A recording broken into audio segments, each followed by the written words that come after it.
James Bond. Microphone. Hindi na nga. Akala ko walang mic, kaya ko eh. Thank you, Dayan, for that wonderful intro. Maybe after that nice intro, pwede na altar call ka agad. Pero since na nandito na rin ako, let me share to you who I was before. Sabi nga ni Dayan, I was the former Tonet Macho of School Bukol. Taong 19, matagal na. No, okay, mapanood nyo sa inyong mga telebisyon. Kasama ko po, I was with Tito, Vic, Joey, Miss Tapia, Red for White. That was 1978 until 1991. Wow. Pero iba sa inyo, hindi pa tao, siguro tuldok pa lang ng mga panahon na yun. Pero napanood rin po ako sa one of the shows of ABS-CBN, which was Kaya ni Mister, Kaya ni Mrs. I was with Maricel Soriano, Cesar Montano. I was the Bombay. Ako'y nagpapautang ng 5-6 kay Maricel. Nagsasabing, Mary, bakit hindi ka nagbabayad ng iyong utang? Pero doon yun ay sa programa lang na yun. Dahil sa akin, kaya mamaya walang lalapit sa akin para mangutang. Unang-una, wala akong ipapautang. Pangalawa, hindi ako naniniwala sa utang. Dahil aking paniniwala, if you're a child of God and you are in the center of God's perfect will in your life, eh hindi ka mangungutang. Amen? Bagkos ikaw ay mamimigay. Amen. Lahat ng namang problema sa pera ngayon, taas ang kamay. Walang dami yan. Okay. Lahat ng namang problema sa pera ngayon, mamaya, sagot kong lahat. Amen? Sagot kong lahat, ipag-pray kayo isa-isa. Now, this is my second time here in this fellowship. I was with Tears of Cruz. The very first time I was with Ipo. Yes, I was with them. But the good news is, when I entered the fellowship room tonight, I've seen God's faithfulness in the lives of people here in ABS-CBN. Because I was part of the pioneers of this fellowship. Amen. Yes, I can still remember years ago, I was with Lita, Ria, Joseph, and we were searching around where we can do our fellowship, where we can pray. Yeah. Eh ngayon, nandito pa kayo sa top floors, sa executive floors. Yeah. Noon, nagtatago pa kami doon sa mga audio-visual rooms. But God is really faithful, yes, and He is really alive, yeah, in you. Palakpakan lang natin. And I believe that God will still move and continue moving in your lives and even in your families. Pero bago lahat, ayaw nyo muna sabihin, sino ba si Tonet Macho? Dahil pag sinabing Tonet Macho noon, wala akong sinabi yung mga sexy stars natin ngayon. Walang sinabi ang sila Rosana Roses, walang sinabi ang sila Katrina Halili, walang sinabi ang sila Ara Damet, Ara Mina. Dahil si Tonet Macho po ng school book, walang kauna-unahang artista na sinulatan ng Board of Censors noon. NTRCB na ngayon, para raw baguhin ko yung pananamit ko. Kasi noon, pag binigyan lang ako ng kapirasong ritaso, tatali ko yan rito sa harap, at ako'y magsha-short shorts, nagadang ka lang haba, damit ko na yon. Naalala ko pa noon, kami magkasama pa ni Senator Tito Soto sa programa, sabi niya, Tonet, kung sakali bang bigyan ka ng pagkakataon ay kayo mamatay at mabuhay muli, ano bang pipiliin mo? Sabi ko sa kanya, Tito, kung kayo mamamatay at mabubuhay muli, ang pipiliin ko pa rin maging isang bakla. Sabi ko, kung magiging aso ko, ang gusto ko asong bakla. Kung magiging ibon ako, ang gusto ko ibong bakla. Kahit hindi ko alam kung paano lumipad ang ibong bakla. Lalo na noon, I can imagine, ano kaya ang itsura ng multong bakla? Diba? Paano kaya maglakad ng zombie na bakla?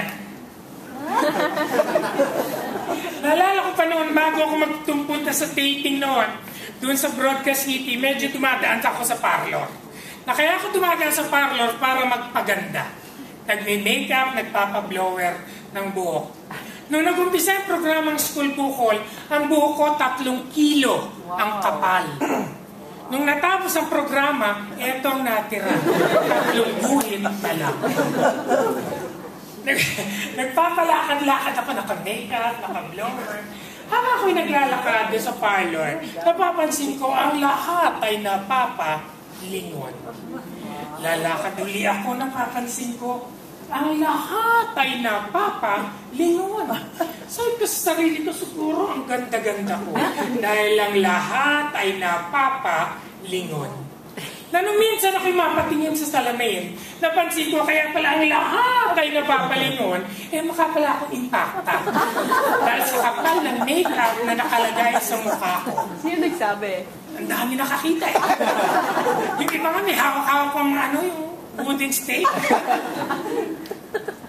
Napanood po ninyo, napanood ng mga nanay nyo, ng mga lola nyo, ang nakaririma-rima na buhay ni Tonet Macho.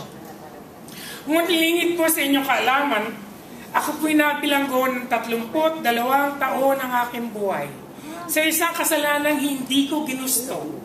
Sa isang kasalanang hindi ko ginustong gawin, yun ay ang kasinungalingang nilagay ng dyablo sa aking isipan na ako'y pinanganak na isang bakla at mamamatay na isang bakla. Ibinuhay ko ang kasinungalingang yon for 32 years of my life. I started practicing homosexuality at the age of 6 years old. Na kung i-rate nyo si Tonet bilang isang bakla, from 1 to 10, I was 11. Worst of a kind. I tried everything that moves. Huwag na kayo maglaro ng inyong imagination. But when I learned the truth has set me free. And the truth is, palakpakan natin ang Panginoon. Hallelujah. The truth is, walang pinanganak na bakla, walang pinanganak na tomboy. Para patunayan sa inyo na walang pinanganak na bakla, humanap kayo ng sanggol na lalaki, baby boy, kung umiyak ay ganito.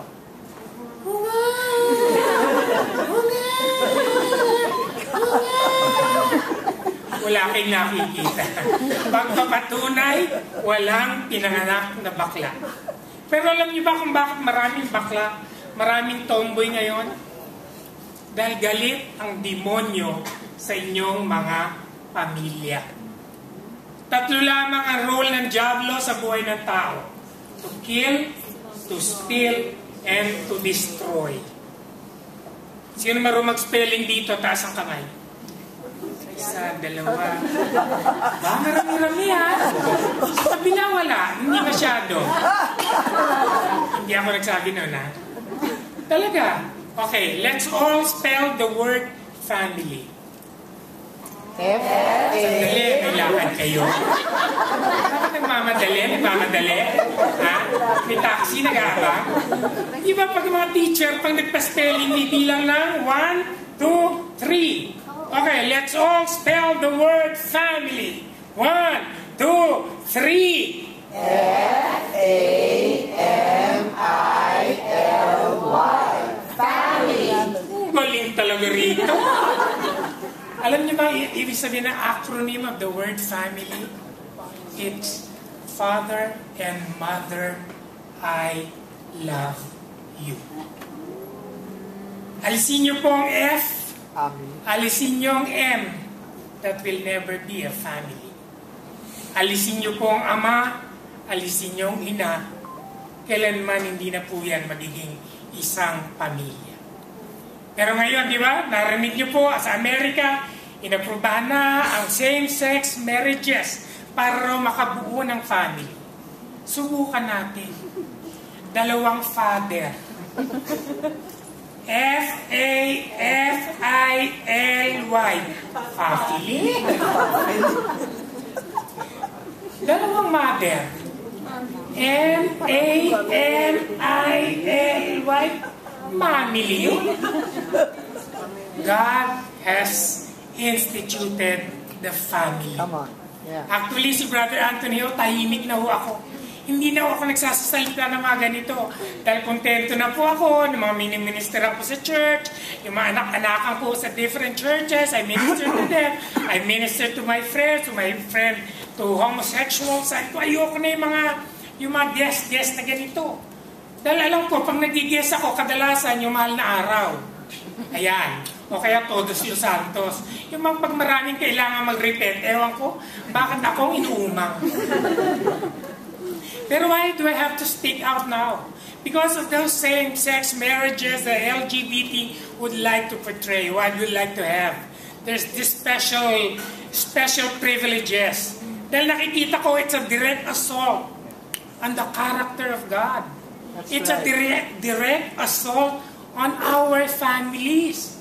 Because they wanted to destroy the family. At nakakalungkot aminin ngayon na napakarami yung bakla. Napakaraming tomboy. Sabi nga nila, yung mga bakla raw, hindi naman nabubuntis. Pero dumadami. Akala nga nila, yung mga bakla raw, mga gremlins. Alam niyo may mga gremlins? Yung mga balahibo, pag nagbabasa ng ulan, dami ng dami. Ulan ng ulan, bumabagyo pa. Alam niyo ba, like in my case, nakita ko po, I thought I was born bakla, will die one. But when I learned the truth, nakita ko, has been set free. Kung may dahilan, may solusyon. Like in my case, it was an absentee father. I never felt the love of my father. At a very young age, he left us. Magtrabaho roon sa abroad. Dahil akala nila, no offense meant to the OFWs. I love the OFWs. I'm praying for the OFWs. Pero akala nila, pag sila nag-abroad, sila pagpapalain. Akala nila, pag iiwan ng kailang mga anak na maliliit dito, magtatrabaho sa abroad, kakala nila, yayaman sila doon. Pero makikita ho natin na hindi kasiguruhan na pag ikay nag-abroad, ikay pagpapalain. Dahil makikita nyo may mga nag-abroad, pagbalik dito sa Pilipinas, pantay na ba? May mga nag-abroad, iniiwan ng kailang mga anak, wasak ang pamilya pagbalik. May mga nag-abroad kung saan-saan napupunta, pero pagdating ho rito yung mga anak nila, kung ano-anong ginagawa, mga drug addicts, prostitutes. So I never believed that. Dahil ang aking paniniwala na kung ikaw ay tunay na anak ng Diyos, kahit na dito sa sarili nating bansa ay kaya kang pagyamanin ng ating Panginoong Yesus. Palakpakan natin ang Panginoon. Dahil anong pangako ng Diyos sa kanyang mga anak? That His blessings will run after us. Tayo ang hahabulin ng pagpapala.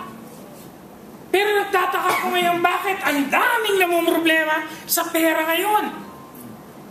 Sabi ko nga, bakit? Noong pa panahon ni Kristo, puso niya ang pera eh. Bakit pinoproblema pa hanggang ngayon? Kaya ako binaliktad ko ang prinsipyo. Sabi ko, hindi ako mamumroblema sa pera, kundi ang pera ang mamumroblema sa akin. Oo, alam niyo kung ano problema niya? Paano ko siya uubusin? Diba?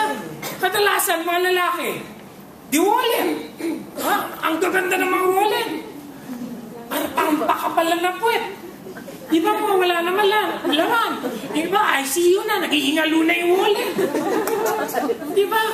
Yung gagawin niya, lalagyan ng dyaryo para kumapal. Diba? Abay, pag alam mo, nag-iingalo na yung wallet, kausapin mo, kumande. You have the power in your tongue. Amen. Diba, buklatin mo yung wallet niya, sabi mo, in Jesus' name, I speak life into this. Papasok ang sari-sari mga denomination dito. Hindi lamang peso, dollars, Australian, Canadian, lahat ng dollars. Tingnan niyo naman. Kaya minsan, nandun ako sa bahay namin, binuksan ko yung refrigerator eh. Amen? Pagbukas ko ng refrigerator, nakita ko iba-ibang kulay. May red, may green, may yellow, may white. Pero lahat ng laman, tubig ha. Iba nga, gumagalaw-galaw pa ngayon. Sabi ko, hindi pwede ito. Anak ako ng Diyos. Ang sinabi ng Panginoon na pagiging anak ng Diyos, habuling ka na, pagpapala. Meron pa ng tubig, gumagalaw-galaw pang gano'n eh. Sabi ko talagang kinausap ni refrigerator. Sabi ko, in the name of Jesus, I speak life Papasok rito ang sari-sari mga pagkain, sari-saring ulam, embutido, borcha, prutas, tsokolate, keso, at kung ano pa, in Jesus' name. Talagang ginagalit ako eh. Parang bukas ko nung makalipas ang isang linggo eh. Alam mo, nakikita ko, tumatapon, nag-overflow. Sabi ko sa kapatid ko, buksan mo ba isang rem? Hindi nakasya rito. Nagpagkain, may naibunido, borcha. Alam niyo ba kung bakit nag-uumap ang pagkain nun? Abay, magpapasko. Maraming nagregalo, maraming nagtira. Kaya, pero nagganap ang salita. Why? Because there is power in our words. Pero kung ikaw yung maraming ang pera, pero ang tingin mo, lagi kang stress, nasa isip mo stress, walang mangyayari sa buhay mo ngayon. Tingnan nyo, nakakita na ba kayo ng sanggol na stress? Oo. Nakakita na ba kayo ng baby? Diba? Diba sanggol, pag umiyak niya, gutom, si nanay, saksak. Diba? Bubuksan lang. Sige, makalunod ka dyan. Diba? Pag umiyak yan, may nangamoy, palit. Diba? Pinipitik-pitik lang dahil konti pa lang tumulo eh. Dahil mahal ngayon ng pampers. Baby yun. Anak ng isang ina na tao. What more tayo na mga anak ng Diyos? Amen? Amen? Ano sabi ng Panginoon? Bago mo pa man kailanganin, bago mo pa man sabihin, bago mo pa man isipin, alam niya na at ipinagkaloob niya na. Amen? Amen. Kaya makikita natin ang Diyos ay tapat. Ganun ang nasaksiyan ng dating si Tonet Macho ng school bukol. That when I learned the truth, hindi ko lamang nalaman ang katotohanan. Pinag-aralan ko ang katotohanan. Niyakap ko ang katotohanan. Then, I was set free. Amen. Amen. I accepted Jesus June 23, 1991. But after I accepted Him, I was never the same again. Isang taong ginamit ng Diyos upang makita ko ang pag-ibig ni Jesus, yun ay walang iba kundi si Ate Connie Reyes. Sino ba nakakakilala kay Ate Connie? Taas ang kamay. Oh, ang dami Dami nakapag-speak na siya rito. Sino mahilig sa chismis? Dili talaga. Wala. Si Ami given yan, okay na yan. Kaya pala pinagpapala tong ABS-CBN. Walang mahilig sa chismis. Tignan natin mamaya. Pero ni 1991, I was working for Connie Reyes on camera bilang isang casting coordinator, casting director. Pinadala niya po kami all expenses paid sa Hong Kong. Doon po sa Hong Kong, I was stranded in Hong Kong dahil sa Mount Pinatubo. After 3 days, pabalik na kami. Napag-alaman ko, pumoto ko yung Pinatubo. Diba, nabalitaan ko na hindi kami makakalis, walang aeroplano makaalis mula sa Hong Kong, pabalik sa Pilipinas. So that was the time I learned how to pray. Nabalitaan ko pa na merong lahar. Sabi ko, gusto kong umuwi. Sabi ng mga taga-Hong Kong, imposible raw makauwi dahil walang aeroplanong makaalis. Nabalitaan ko yung lahar-lahar niya. Sabi ko, lalo akong gusto umuwi pa kay mga pamilya ko. Tinakain na ng lahar. Sabi kong ganon. Yung pala yung lahar sa Zambales, kami sa Paranaque. Pero sabi ko, uwi pa rin ako. Yan. After being stranded for 9 days, doon ko natutunan ang wastong panalangin. The perfect prayer. Bato-bato sa langit, tamaan, huwag magagalit. Noon, kung manalangin din ako, paulit-ulit, makulit. Meron din akong hawak-hawak ng mabutil-butil na nilupit. Na di bali sana pag nainip ka, ngatain mo, sinubukan ko, matigas. Pero doon sa Hong Kong, doon ko natutunan na ang panalangin palang sinasagot ng Diyos ay ang panalangin mula sa puso. And my prayer went this way. Panginoon, nainip na ako, pauwiin mo ako 9 days na rito, period. May cling panalangin, ngunit panalangin may pananampalataya. Na matapos kong sambitin ang panalangin yon, napag-alaman namin we were the very first passengers that left Hong Kong the day. Na kung ako'y makakausap ninyo ngayon, noon, kayong mga tinatawag na mga born-again Christians, marahil hindi nyo po ikatutuwa. Dahil ang tawag ko noon sa mga born-again, mga cheap. Nakikita kayo mga born-again niya, palibasa wala ako napapanood na madaling araw. Hindi pa usong cable, nakikita kayo mga born-again niya, sayawan ng sayawan, kantaan ng kantaan. Sabi ko, parang masira ulit itong mga born-again. Mga nakataas pa kamay, malay ko kung may maputok sa kilikili yung mga born-again niya, paano sila sasagutin ng Diyos nila? At isa po si Ate Helen Vela, na nakatikim ng bangis nito niya bilang persecutor ng mga born-again. Dahil si Ate Helen, walang sasabihin sa akin yan, kundi ang mga katagang, Jesus loves you. Praise the Lord in your life. Jesus loves you. Sabi ko, ang kulit ni Ate Helen. Ano kaya kung patirin ko itong Helen Bella? Pag sumalampak ang mukha nito sa baldosa, ewan ko kung Jesus loves you pa rin ang sabihin sa akin ito. O capital P-I-M. Meron? Nag-uumpisa sa P, nagtatapos sa mo. Wala rin. Praise the Lord talaga! Kaya pala pinagpapala kay ABS. Walang mahilig sa chismis, walang nagmumura. Tignan natin, wala. Pero pinatunayan ni Ate Ellen na kahit anong uling sandali ng kanyang buhay, pangalan pa rin ni Jesus ang kanyang pinapupurihan.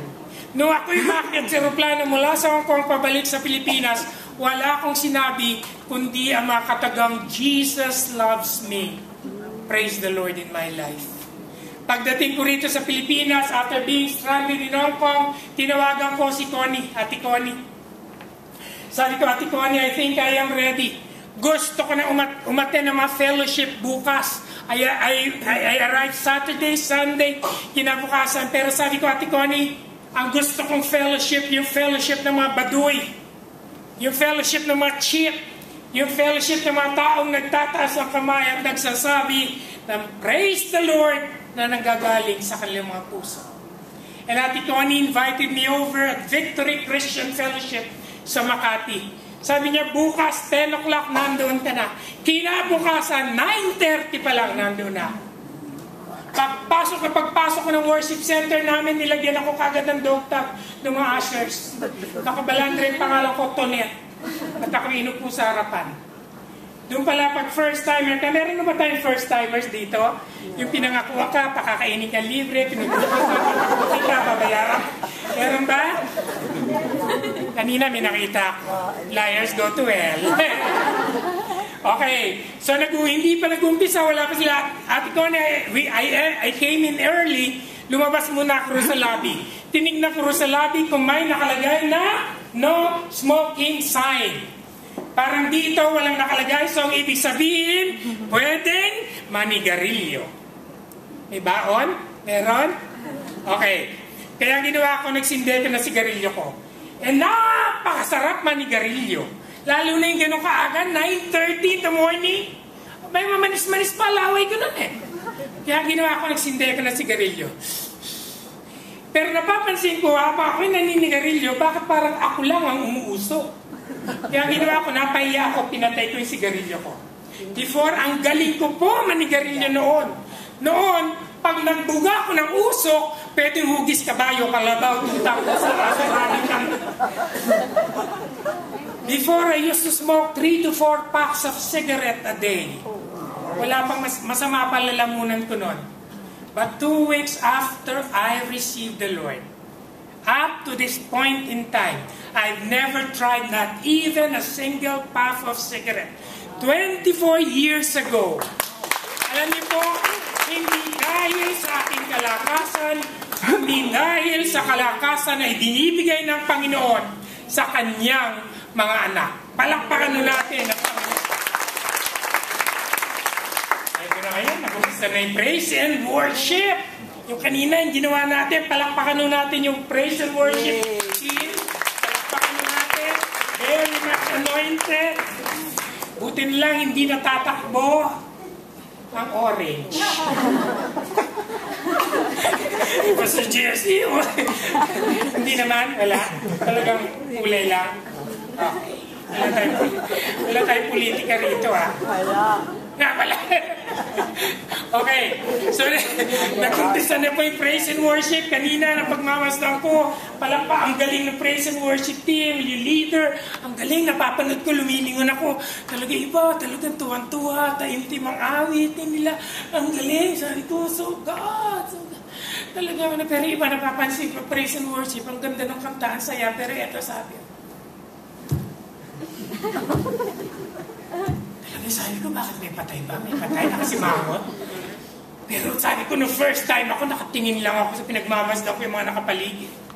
Habang ako nakatingin lang ganyan, pinagmamasdan ko, sabi ko, may nakaupo, may nakatayo, may tawan-tawa, may nagdadasal, may nagkikwentuhan, may nagkakape. Parang sa ulo talaga tumabor na din. Kasi hindi ko alam kung anong gagayahin ko eh. Diba, tatayo ba ako, tatawa ba ako, iyak ba ako, diba? Kaya sa dami ko pananampalataya, we were not like that. Pag sinabi sa amin tayo, tayo ako. Pag sinabi sa akin upo, upo ako. Pag sinabi sa akin luhod, luhod ako. Pag sinabi sa akin uwi, uwi ako. Walang problema. Eh yung katabi ko, taas ng taas ang kamay, nadudunggol yung ulo ko gano'n. Eh gusto kong sikaran eh. Sabi ko, away yata, gusto nito eh. Kaya pa nakataas pa ako, inamoy ko kung may putok sa kilikili, buti na lang wala. Pero sabi ko, gusto kong makita bakit ang sasaya ng mga born again. O ano kaya sikreto nito mga born again na to? Dahil nakikita ko, nararamdaman ko, nasasaya nila, may kapayapaan. Sabi ko, imposible na mawala silang problema. Dahil di ba, ultimo mga patay ngayon, may problema eh. O, paano siya ilibig? Libing ba? Ano ba?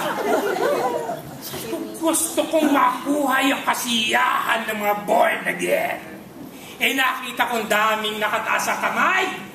Sabi ko, baka yun ang sikreto. Kaya ang ginawa ko, hey! Oy, nagulat yung iba. Hey! Eh, sabi ko, baka may reporter sa paligid. Ang ginawa ko, ayoko machismis na ako'y siraulo. Kaya ang ginawa ko, hey! Eh, parang may nagsasabi sa akin, taas, ayoko nga yan. Tap! Kaya talaga ang ginawa ko, ganito. Pero wala akong sinubong bato. Wala. Eh, pero talagang baka machismis ako. Kaya ang ginawa ko, tinipid ko yung pagtataas ng kamay. Imbes na ganito, ganito ang ginawa ko.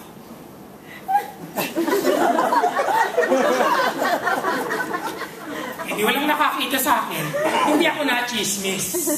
Nung ako'y nagpatuloy sa Panginoon, napag-alaman ko kung bakit yung mga tunay na mga anak ng Diyos, yung mga born again, eh nagtataas ang kamay sa tuwing sila'y sumasamba sa Diyos. Alam niyo ba kung bakit? Dahil mga born again, mga sigurista. Oo. Bakit? Gusto nila sila na mga nakataas ang kamay. Ang unang-unang tatangay ni Kristo. Pagbalik ni Kristo mula sa langit, pupunta rito sa lupa upang dalhin ka ron sa langit. Bakit? Ang ganito mangyayari, oh. Ito na si Jesus, bumababa. Ang gagawin ni Jesus, aabutin ka na lang niya ng aabutin. O sige, sama sa langit.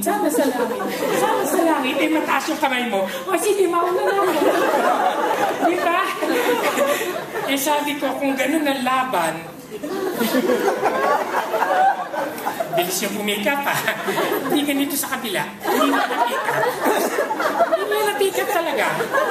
Pinento ko pa eh. Sabi ko, kung ganun ang laban, eh, lugi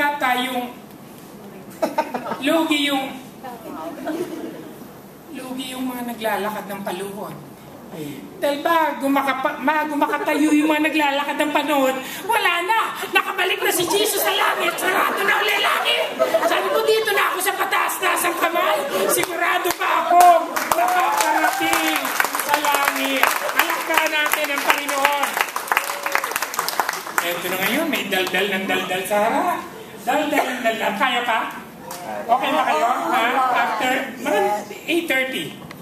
9 o'clock, kaya nyo? 10 o'clock! 12 o'clock! Kain na lang, uwi na. Eto na ngayon, may daldal ng daldal sa harap. Daldal daldal-daldal na hindi ko alam na mga nangungusap sa harapan ay mga pastor. Daldal-daldal, talagang galaw pa ng galaw. Ganyan na ganyan, oh. Kaya hindi nga ako makatulog. Dahil paano ka makakatulog? Kung galaw siya ng galaw, ganyan naman ako. Di ba? Noon, sa dati kong pananampalataya, hindi pastor ang tawag sa amin ng mga nangungusap sa harapan. Ang tawag namin ay Father. Oh, pare, Father. Pero nagtataka ako, bakit Father ang tawag ko sa kanila? Mga mukha silang Mother. Di ba nakasayang puti pa iba? Okay. Di ba? Dal. May sinabi rito yung pastor. Po! Sa pula ko. May sinabi rito. Po! Sa pula ko. May sinabi rito. Po! Sa pula ko. Sabi ko, malamang! Chinismis ni Tony Reyes sa buhay ko. Pamiray ng klase tao to ah. Hindi ko nga siya kilala, hindi nga lumilingon sa akin. Bakit ako pinaparinggan mo? Gusto mo ang away. Kung mukhang matinig ka, tignan natin mamaya. Nung bandang uli na kanya pagsasalita, sabi ba naman ng pastor, oh, ang laki ng boses ha? Sabi ba naman, sino ba sa inyo rito ang aamin na siya ay isang makasalanan? Nung marinig ko yung mga salitang yun, ang sabi sa sarili ko, po! Hindi ako yan. Dahil kailanman hindi pwedeng aminin ni Tonet na siya ay isang makasalanan. Reliyosong tao si Tonet noon. Madasalin na tao si Tonet. Graduate ako ng Carsoncillo, ng Cursilyo. Ano sabi, turo sa amin doon sa Cursilyo? Kung kailangan ikay mananalangin, kailangan nakaluhod ka, nakadipang yung mga kamay. Kayang-kayang gawin ni Tonet noon yun. Nakaluhod, nakadipang kamay. Pero ang gusto ni Tonet habang siya nakaluhod, nakadipang kamay. Ang gusto ni Tonet, may katabi siyang Papa! Na para pag nangangapit ang kamay ni Tonet, bumababa, kikilitin ni Papa. Pero kailanman hindi ko pwedeng aminin noon na ako'y isang makasalanan. Marami rin ako mga alagang rebulto noon. Marami akong mga sari-saring mga Santo Niño. Pero kay Santo Niño nakaupo, nakadipa, nakadikya, nakakape, nakaburles, naka-makeup, naka-uniforme, ano pa. Pero lahat ng mga rebultong yun nakapaligid sa loob ng kwarto ko. Na doon sa loob ng kwartong yun, doon ko rin ginagawa ang nakapandidiring gawain ng isang bakla. Na nakikita ko yung mga rebultong yan sa paggising ko sa umaga. Nakikita ko sila lahat sila nakangiti. Lahat sila nakatingin sa akin. Sa loob-loob ko mukhang nag-enjoy kayo sa napanood nyo kagabi. But 2 weeks when I received the Lord, at nung basahin ko ang Biblia na salita ng Diyos, nakasaad sa Bibliang ito na ikaw, ako, tayong lahat, buo nating pamilya, buong sambahayan ay nasa ilalim ng isang sumpa. Sumpang nagdadala ng kamatayan, kahirapan, karamdaman at kaguluhan at kung ano pa. Kung kayo maglalagay man lamang ng mga Diyos ang yan sa inyong mga tahanan. But 2 weeks after I received the Lord, I was totally set free from the spirit of idolatry, pagsamba sa mga Diyos-Diyosan. Ngunit kailanman hindi ko pwedeng aminin noon na ako'y isang makasalanan. Ngunit may itinugtong ang pastor na yon sa kanyang salita. At ang sinabi niya ay ito, sino ba sa inyo rito ang nangangailangan ng isang buhay na Diyos? Inulit niya, isang buhay na Diyos sa kanyang katauhan. Na nung marinig ko mga katagang yon, hindi ko na inisip kung sino nasa aking paligid. Tinaas ko ang aking kamay, sinabi ko sa aking sarili, kailangan ko ang buhay na Diyos na sinasabi. That was June 23, 1991 when I surrendered my life to Jesus. Noong tanggapin ko po si Kristo nung araw na yon, ang sabi ko sa Kanya, Panginoon, hindi kita kilala. Hindi kita kilala bilang isang buhay na Diyos. Ngunit gusto kitang makilala ng lubusan. Ituro mo sa akin ang daan patungo sa iyong kaharian. 3 months after I received the Lord, ang aking buong pamilya, Hallelujah. ang aking mga magulang, mga kapatid, mga pamangkin, lahat po kami tumanggap na sa Panginoon. Praise the Lord! Alam niyo, I don't know how to teach, I don't know how to preach. I was very young in the Lord. 3 months. Pero bakit tumanggap ang aking mamahal sa buhay? Because of a changed life. Correct. Dahil sa isang bagong buhay na nakita nila sa aking katauhan. Panginoon, hindi kita kilala bilang isang buhay na Diyos. Ngunit gusto kitang makilala ng lubusan. Ituro mo sa akin ang daan patungo sa iyong kaharian. 6 months after I received the Lord, I entered Bible school. 2 years after, I graduated from Calvary Bible Institute. March of 2003, I graduated from another Bible school, the Victory Leadership Institute, graduated valedictorian. Wow. Praise the Lord. Sabi ko nga, when I accepted Jesus as Lord and Savior, sabi ko nga, Satan has ruined 32 years of my life. Now, it's my turn to destroy the works of His kingdom by the blood of the Lamb and by the word. Yes. Yes. When I accepted Jesus right after I graduated from my first Bible school, nakarating na po ako kung saan-saan lugar. I've been to different churches, different provinces, different nations of the world to declare the testimony God has given me. If you'll ask me, madali ba ang buhay Kristiyano? Ang sasabihin ko, hindi yung madali. Imposible ang buhay Kristiyano. If you will do it on your own. Yes. There were times in the past I want to give up this faith. Huwag niyo pong isipin na pag may Kristo ka sa puso, wala nang problema. Wala nang karamdaman, wala nang pangangailangan.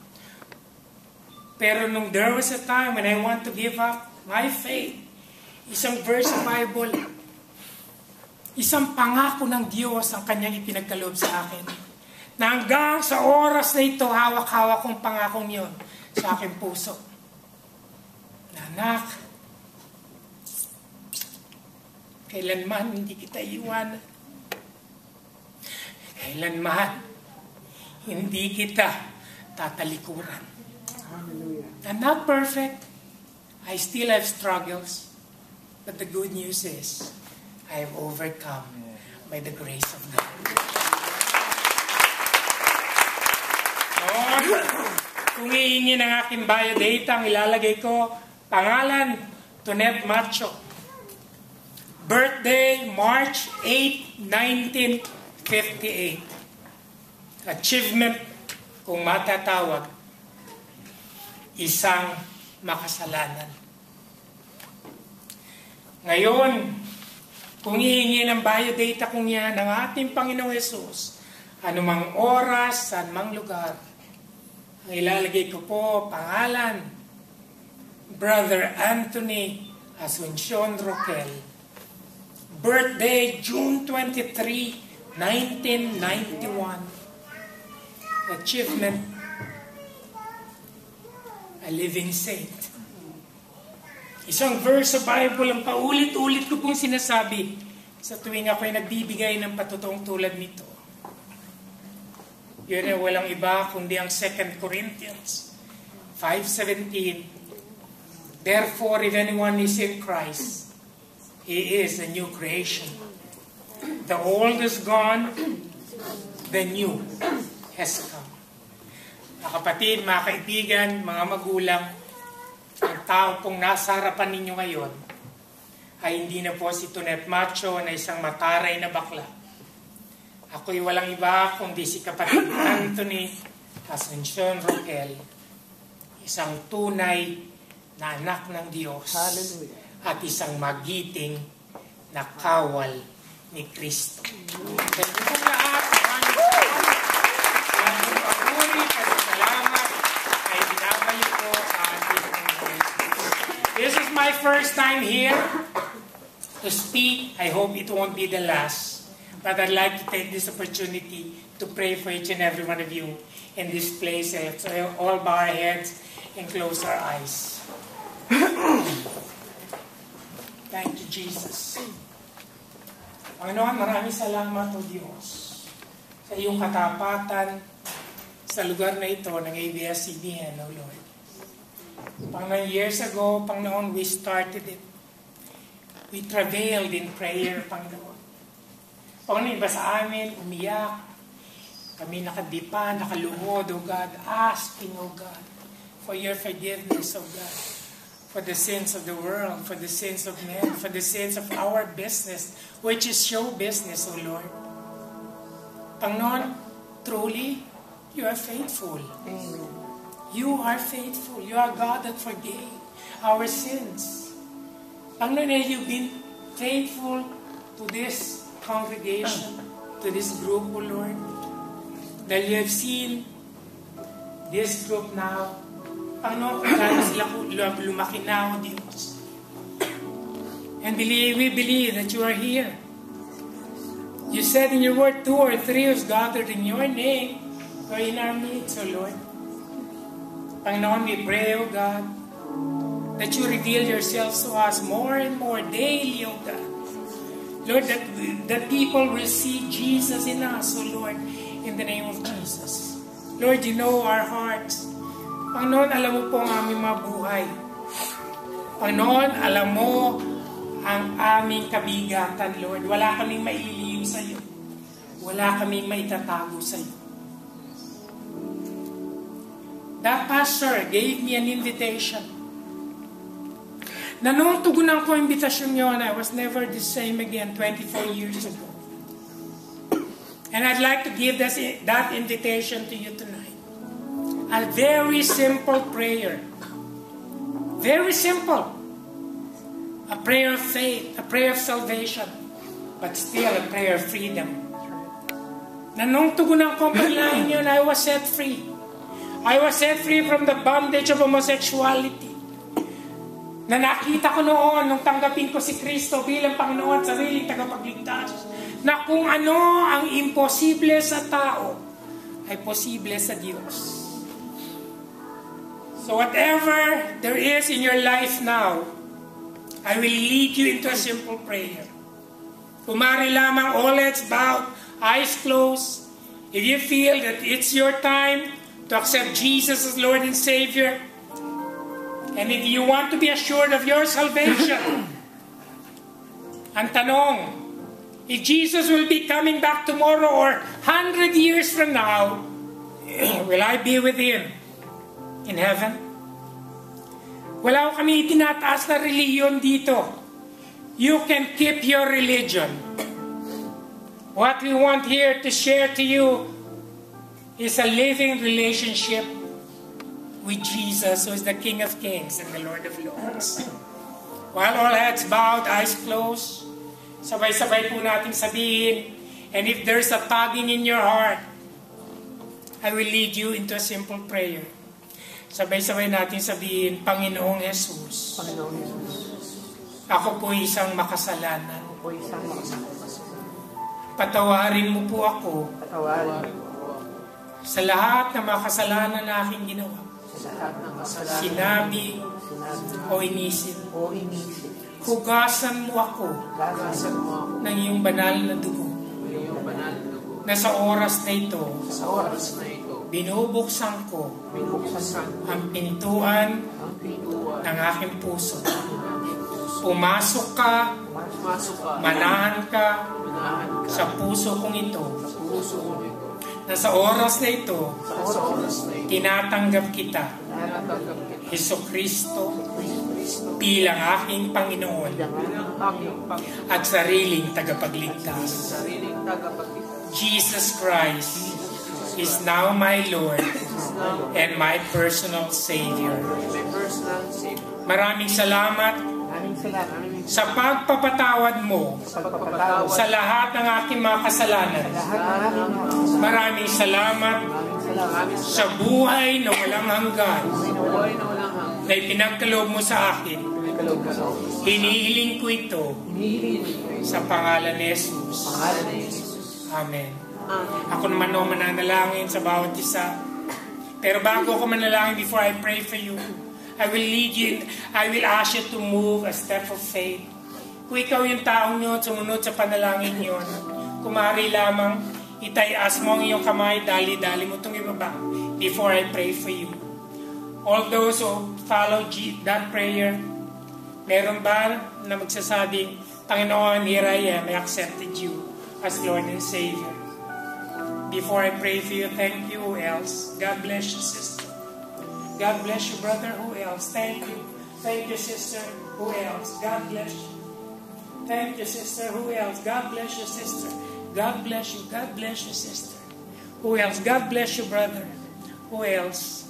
Thank you. Who else? This is not between you and me. God bless you. Thank you. Who else? But this is between you and God. You can keep your religion, but what you have started tonight is a living relationship with Jesus. Now, whatever happens to us, to our world, even to our nation, I'll assure you that we will all be with Jesus in heaven. Let's all stand up and I'll pray for you, Lord. I thank you, Father God. I thank you, Lord, for your faithfulness in the lives of these people, Lord. In the name of Jesus. Lord, truly there's no accident in you, Lord. Father, you have brought them here for a purpose. So, Father, even now I pray, O Lord, that they will serve their purpose in their generation, O God, in the name of Jesus. Lord, bless them, bless their family, and we claim your promise, O God, that they and their household will be saved. So, Father, even now, create in them, Father God, that hunger and thirst for your word, that hunger and thirst for righteousness, O Lord, that your name be magnified, be glorified, O God. We thank you, we honor you, Lord. We ask this in Jesus' name. At ang lahat ng anak ng Diyos ay magsasabi ng Amen.